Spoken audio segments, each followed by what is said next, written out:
what are you doing now to fix some of the problems that you've discovered with Magma? You know, kind of to balance the marketplace out, because you mentioned there's kind of like this lack of buyers. How do you fix that? Yeah.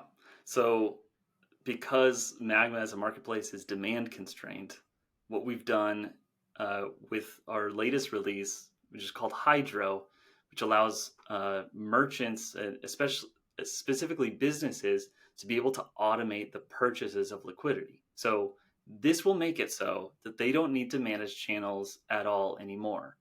And we've got different ways of actually managing your node. Some are more privacy preserving than others.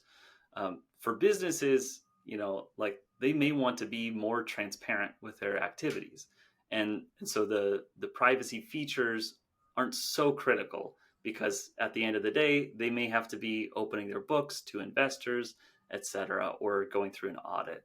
So for them, like if you want to be super privacy preserving, we could just use public information and say, I want my node capacity to be 3 Bitcoin.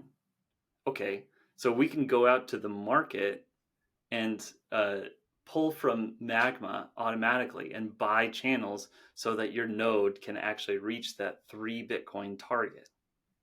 So it's a very elegant solution, in our opinion, that merchants and businesses can just prepay for this service and kind of like top off their balance to ensure that their business can continue to operate, can continue to receive payments.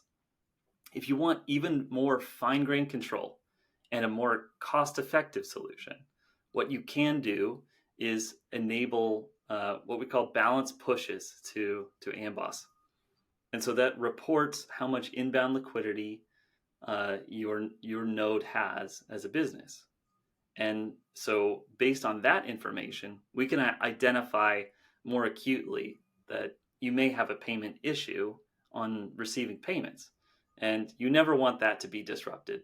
So based on your inbound liquidity, we'll get you exactly where you need. So maybe you need to maintain at all times 1 Bitcoin of inbound liquidity.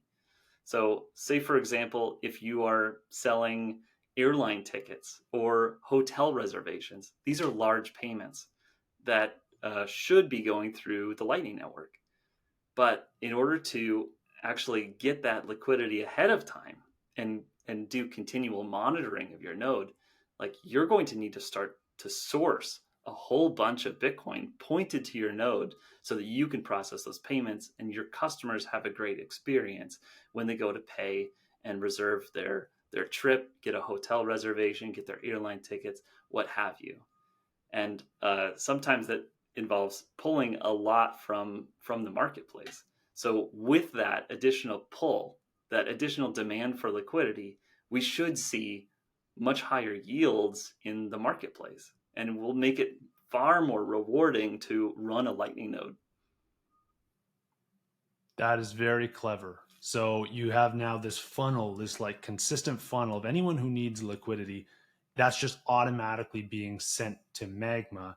And of course, there's already a large contingent of people on the other side of that market that are willing to, pay and give someone inbound liquidity. Kevin, we've got so much interest in actually deploying Bitcoin on the Lightning Network and earning non-custodial yield. Um, any rational actor would actually want to take their cold storage Bitcoin and earn 1.6% yield on it, and maybe even higher if those yield numbers go up. Now, this is just for the initial bootstrap, but we've got a real opportunity as the business environment grows in the Lightning Network before there is a full circular economy where node operators, hedge funds can actually start deploying Bitcoin in the Lightning Network. And the incentives will be that they will want to get more businesses to receive payments over the Lightning Network.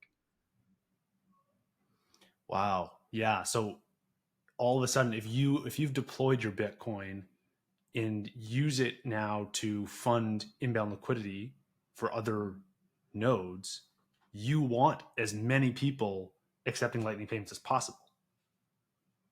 Yeah, That's incredible. it's the alignment of incentives that excites me the most, because now we have investors, the Wall Streeters, that want to push hyper Bitcoinization. They want a full circular economy, um, and that is like completely motivated by greed, that they will want to maximize yields and Wow. also minimize their risk. So this becomes like a very competitive, investable asset for these large institutions that want to start playing the Bitcoin game and the Lightning game, but the yields aren't quite there yet. It's too small, but the incentives are there to really blow this up.